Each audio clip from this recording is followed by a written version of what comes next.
Good morning students. चलिए हम आज की क्लास स्टार्ट करते हैं। तो आज हम पढ़ेंगे अध्याय 3 परमाणु संरचना। तो जैसा कि आप लोग सभी लोग जानते हो कि हमारे आसपास हमारे चारों ओर अनेक प्रकार की वस्तुएं दिखाई देती है। वो अनेक रंगों की, अनेक आकार व आकृति की होती है। तो ये वस्तुएं विभिन्न प्रकार की पदार्थों से मिलकर बनी होती है और ये पदार्थ क्या कहलाते हैं? आपके कण कहलाते हैं। ये जो पदार्थ हैं वो किससे मिलकर बने होते हैं? कणों से मिलकर बने होते हैं। तो आइए हम देखते हैं कि आखिर कण क्या है। यानी कण बहुत सूक्ष्मतम कण होते हैं। तो चलिए एक उदाहरण के रूप में मैं लेना चाहूंगी। जैसे कि क्या है, आपका एक गिलास पानी ले लेते हैं। उसमें हम क्या करेंगे, 1 से 2 ड्रॉप हम डेटॉल डाल देते हैं। एक गिलास पानी में हम 1 से 2 बूंद डेटॉल क्या करते हैं? डालते हैं। तो देखते हैं कि उस पानी में, उस एक गिलास पानी में डेटॉल की गंध आती है। अगर हम अधिक मात्रा में उसी में और पानी डाल दें तो भी क्या होता है, वहां पर डेटॉल का गंध आता है। तो ऐसा क्यों होता है? तो उसको हम एक क्रियाकलाप के माध्यम से समझेंगे। उसके लिए हमें इस क्रियाकलाप को करने के लिए हमें पानी, पोटेशियम परमैंगनेट और बीकर की आवश्यकता होगी। तो सबसे पहले हम इस क्रियाकलाप को करने के लिए हमें क्या लेना पड़ेगा? एक बीकर लेंगे। उस बीकर में, यहाँ पर देख रहे हो चित्र में बना हुआ है, तो इस बीकर में हमें 100 ml पानी लेना है। आप क्या करेंगे, इस बीकर में हमने 100 ml पानी लिया है। तो उसमें से ये आपको चम्मच के माध्यम से जो छोटे से कण दिखाई दे रहे हैं वो किसके हैं? पोटेशियम परमैंगनेट के हैं, जो यहाँ पर मैंने चित्र के माध्यम से समझाया है। तो आप देखेंगे कि हमने 100 ml पानी लेकर बीकर में, उसमें पोटेशियम परमैंगनेट के 1 या 2 क्रिस्टल डालते हैं। तो इस पूरे बीकर का जो पानी का रंग है वो बैंगनी कलर का हो जाता है। इसको हम अच्छे से मिलाएंगे तो ये क्या हो जाता है? बैंगनी कलर का हो जाता है। फिर इसी बीकर में से हमें 10 ml परख नली में निकाल कर हमें उसे दूसरे बीकर में, यानी कि 90 ml पानी में फिर से इसको घोलना है। फिर इस विलियन में से हमें 10 ml फिर से निकालना है पानी और 90 ml पानी लेकर दूसरे बीकर में उसको फिर से घोलना है।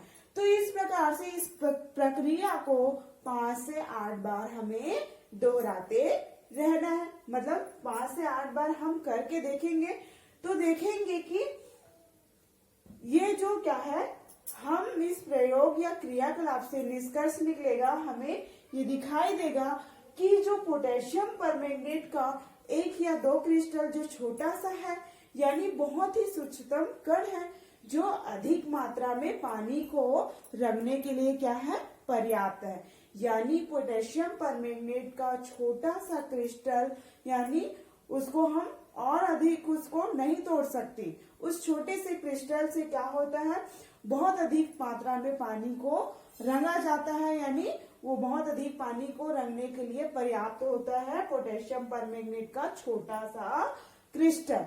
तो वास्तव में देखेंगे तो पोटेशियम परमैंगनेट क्या है? बहुत ही सूक्ष्मतम कण है, जिसको हम उसे तोड़ नहीं सकते। यानी उस कण को हम और विभाजित नहीं कर सकते। तो ये सूक्ष्मतम कण क्या होते हैं? 2 प्रकार के होते हैं, अणु और परमाणु। तो परमाणु से मिलकर क्या बनता है?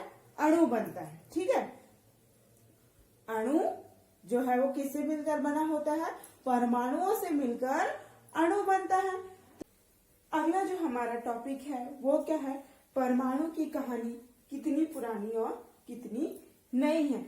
यानी परमाणु को जानने या समझने का प्रयास क्या है? 500 ईसा पूर्व वर्ष पूर्व से ही प्रारंभ हुई है। मतलब 500 वर्ष पूर्व से ही हुई है। तो भारतीय दार्शनिक महर्षि कर्णाद ने यह कहा कि पदार्थ को जब हम छोटे छोटे कण के रूप में विभाजित करते जाते हैं तो एक स्थिति ऐसी आती है कि उस कण को और हम विभाजित नहीं कर सकते, यानी वो कण जो है वो क्या होता है, अविभाज्य होता है। ऐसा किसका कहना था, महर्षि कर्णाद का कहना था। मतलब हम पदार्थ को जब विभाजित करते जाते हैं तो क्या होता है, एक स्थिति ऐसी आती है कि उसको हम और छोटे टुकड़ों में, छोटे कण के रूप में हम उस पदार्थ को विभाजित नहीं कर सकते, अर्थात यह क्या होगा, परमाणु जो है वो अविभाज्य रहेगा। तो इसको और एक वैज्ञानिक ने, जो ग्रीक वैज्ञानिक है, जो ग्रीक के दर्शन शास्त्री है, उसका नाम क्या है, लियोसिपस, और उनके एक और विद्यार्थी डेमोक्रिटस, इन्होंने इस पर सोचना और विचार करना प्रारंभ कर दिया। और इन्होंने सोचा कि जब हम पदार्थ को छोटे छोटे रूप में उसको तोड़ते जाते हैं तो एक स्थिति ऐसी आती है कि और छोटे कणों में वह नहीं टूटती, यानी उसको हम और छोटे कणों में विभाजित नहीं कर सकते। तो इसे डेमोक्रिटस ने एटमोस कहा। एटमोस का मतलब होता है, एटमोस मतलब क्या होता है कि हम उस कण को और छोटे टुकड़ों में विभाजित नहीं कर सकते। तो और उन्होंने ये भी कहा, डेमोक्रिटस ने, कि जो पूरी जो दुनिया है वो इसी से बनी हुई है। तो हम यहाँ पर सोच तो रहे हैं, विचार कर रहे हैं, चिंतन कर रहे हैं, लेकिन विज्ञान में सोचने, समझने, चिंतन करने या विचार करने से काम नहीं चलता। इसके लिए प्रयोग किए जाते हैं, उसके मतलब उसके आधार पर तर्कों के आधार पर फिर उसका निष्कर्ष निकाला जाता है। इस प्रकार से हम तर्कों को आधार मानकर या प्रयोग करके हम किसी भी चीज को प्रयोग के माध्यम से ही प्रस्तुत करते हैं। जो साइंस जो विषय है वो प्रयोगों पर आधारित है। क्योंकि क्या हुआ, जो डेमोक्रिटस है उसकी जो परमाणु वाद है वो ज्यादा प्रचलित नहीं हुई। फिर आगे एक क्या हुआ, 306 ईसा वर्ष पूर्व क्या हुआ, 306 ईसा वर्ष पूर्व एथेंस में इपिक्यूरस ने अपनी एक किताब में यह लिखा था कि जो हमारे आसपास की जो वस्तुएं हैं, मानी चीजें जो है वो हमारे आसपास की जो भी चीजें हैं वो परमाणुओं से मिलकर बनी हुई हैं, ऐसा उन्होंने कहा। फिर क्या हुआ, एक और वैज्ञानिक था जिसका नाम था लियोक्रेशियस। ठीक है, क्या नाम था उस वैज्ञानिक का, लियोक्रेशियस। इन्होंने क्या किया, चीजों की प्रकृति कविता में एक क्या किया, कविता में जो परमाणु के संबंध के बारे में बात की, यानी परमाणु के बारे में कुछ बातें कही। फिर क्या हुआ, मतलब रसायन शास्त्र का विकास हुआ, यानी रसायन शास्त्र 18वीं शताब्दी में क्या हुआ, रसायन शास्त्र की नई तकनीक के द्वारा इस पर बल दिया गया। किस पर, रसायन शास्त्र की नई तकनीक के विकास के कारण इस मत पर बल दिया गया। और आगे एक चीज और देखने को मिलती है कि रासायनिक अभिक्रियाओं में क्या होता है, रासायनिक अभिक्रियाओं में पदार्थ का द्रव्यमान क्या होता है, पदार्थ का द्रव्यमान संरक्षित होता है। तो सन 1799 में, यानी 1799 में प्राउस्ट का स्थिर अनुपात का नियम आया। तो इस नियम के अनुसार क्या होता है, रासायनिक यौगिकों में तत्व, रासायनिक यौगिक क्या है, तत्वों से मिलकर बना होता है। और रासायनिक यौगिक के तत्व क्या होते हैं, जो रासायनिक यौगिक होते हैं वो उनके भार के अनुसार उसके तत्व, रासायनिक यौगिकों के तत्व का भार के अनुसार क्या होता है, उसका द्रव्यमान निश्चित होता है। क्या होता है, रासायनिक यौगिकों में भार के अनुसार तत्वों का जो द्रव्यमान है वो निश्चित होता है। तो फिर क्या होता है, इस प्रकार से क्या हुआ, इस नियम के आधार पर कई वैज्ञानिकों ने प्रयोग किए और प्रयोग करने से क्या हुआ, परमाणु को समझने और उसको मतलब समझने के प्रयास में क्या हुआ, उन्हें मतलब बहुत सारे वैज्ञानिकों को सहायता प्राप्त हुआ और परमाणु को समझने में सहायता मिली। आगे क्या होता है, ब्रिटेन के एक अध्यापक और एक वैज्ञानिक जिनका नाम था डाल्टन, इन्होंने क्या किया, ये सारे जो नियम से संबंधित है, यानी ये सभी प्रायोगिक जो नियम है, सिद्धांत है वो सही है। तो सही क्यों है, उनके आधार पर इन्होंने एक परमाणु सिद्धांत दिया। तो इस परमाणु सिद्धांत में उन्होंने किसने, डाल्टन ने क्या किया, सन 1808 में एक किताब के रूप में अपने प्रयास को, अपने प्रयोगों को उस किताब के माध्यम से प्रकाशित किया। सन 1808 में एक किताब के रूप में प्रकाशित किया जिसमें परमाणु के सिद्धांत का, उनके सिद्धांतों के बारे में बताया गया। तो हम देखते हैं कि डाल्टन के सिद्धांत क्या क्या हैं। तो पहला सिद्धांत है कि सभी पदार्थ परमाणुओं से बने होते हैं, यानी सभी पदार्थ क्या है, परमाणुओं से बने होते हैं। और क्या है, परमाणु अविभाज्य है, यानी सूक्ष्मतम कण है, जिसे ना तो हम क्या कर सकते हैं, ना तो वो बनते हैं और ना ही हम उसको नष्ट कर सकते हैं। तीसरा, डाल्टन का जो तीसरा परमाणु सिद्धांत है वह यह है कि किसी एक तत्व के परमाणु का द्रव्यमान और रासायनिक गुणधर्म एक समान होते हैं। चौथा ये है कि अलग अलग तत्वों के परमाणुओं का द्रव्यमान और रासायनिक गुणधर्म क्या होगा, अलग अलग होगा। तो इस प्रकार से डाल्टन ने अपने परमाणु सिद्धांत में, मतलब डाल्टन के परमाणु सिद्धांत की विवेचना हम इस प्रकार से कर सकते हैं, उनके प्रकारों का। अब जो हमारा अगला जो पॉइंट है वो क्या है, क्या परमाणु अविभाज्य है, ये हमारा अगला पॉइंट है। तो हम देखेंगे कि ज्यादातर क्या होते हैं, अविभाज्य परमाणु हैं जिन पर रसायन शास्त्री क्या कर रहे हैं, विचार कर रहे हैं, उनके सभी नियम सिद्धांतों के बारे में मतलब अध्ययन कर रहे हैं। फिर क्या हो रहा है, उनकी अभिक्रियाओं को समझ रहे हैं। लेकिन यह परमाणु से सिद्धांत है, यानी क्या हुआ, ये ज्यादा दिन तक नहीं चला, ये ज्यादा दिनों तक नहीं चला। तो क्यों, क्योंकि पदार्थ की प्रकृति को समझने के लिए और भी बहुत सारे प्रयोग किए गए, इसलिए ये जो है परमाणु अविभाज्य है, यह सिद्धांत ज्यादा दिनों तक नहीं चला। फिर आगे क्या हुआ, देखिए कि एक तरफ जहाँ अलग अलग जो वैज्ञानिक हैं, अलग अलग लोग हैं, वो परमाणु के ऊपर क्या हो रहे हैं, अपने अपने अनुमान लगा रहे हैं। तो दूसरी ओर क्या है, गैसों की चालकता पर क्या हुआ है, दूसरी तरफ क्या होता है, गैसों की चालकता पर भी विभिन्न प्रयोग किए गए। तो इस प्रयोग पर जो सराहनीय योगदान है और जिनका महत्वपूर्ण वो योगदान रहा है, उन वैज्ञानिकों का नाम है, एक जो है वो ब्रिटिश भौतिक शास्त्री थे जिनका नाम था जे थॉमसन, और दूसरे हैं एक जर्मन वैज्ञानिक जिनका नाम था गोल्डस्टीन।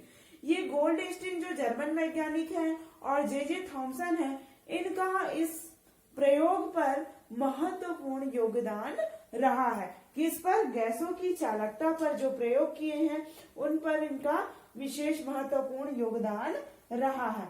तो ये क्या करते हैं, इन्होंने अपने प्रयोगों के आधार पर देखा कि जब कम दाब पर गैस की नली में, जब कम दाब पर गैस से भरी हुई नली में उच्च विभवांतर पर विद्युत प्रवाहित की जाती है तो कैथोड किरणें जो है, कैथोड किरणों में एक चमकीली किरण निकलती है जिसे गोल्डस्टीन ने कैथोड किरणें कहा।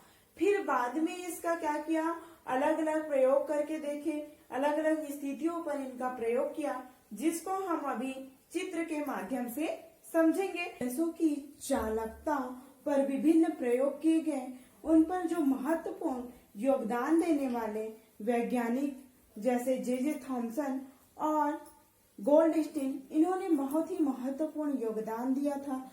तो यह देखा गया था गैसों कम दाब वाली क्या है, कम दाब पर क्या होता है, गैस से भरी नली में, कम दाब पर गैस से भरी नली में उच्च विभवांतर पर विद्युत प्रवाहित की जाती है तो क्या होता है, कैथोड किरणों पर एक चमकीली किरण उत्पन्न होती है जिसे गोल्डस्टीन ने कैथोड किरण कहा।